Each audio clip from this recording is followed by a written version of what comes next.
Hello, and welcome to the GRACE podcast series. My name is Denise Brock, and I am the Operations Director for the Global Resource for Advancing Cancer Education, or GRACE.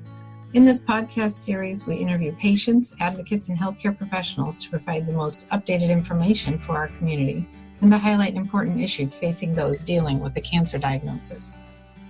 We hope you find this information valuable. For questions or comments, please visit us at cancergrace.org.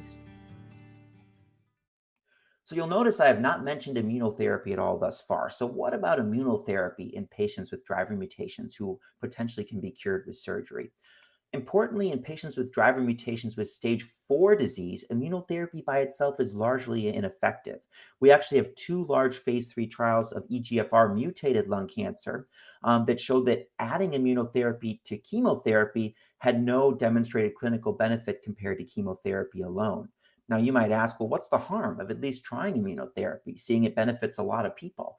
But we do know that giving targeted therapy after immunotherapy can lead to risk for serious toxicity. So this is not benign and can get into a tricky situation if one needs to start these targeted agents. An additional important point is that most immunotherapy trials for patients with resectable lung cancer excluded patients with driver mutations, and those that included these patients were not designed to evaluate the effectiveness of immunotherapy in patients with driver mutations. So it's my opinion that immunotherapy should not be considered on a routine basis for most patients with driver mutations, with some notable exceptions, including KRAS and some others who have surgically resectable lung cancer. Thank you again for joining us. This podcast was made possible by the generosity of sponsorship from our friends at Lilly and Exelixis. Please like and follow us on Facebook and Twitter. Send us feedback, share your story, donate, and visit us for more information at cancergrace.org. Thank you for listening.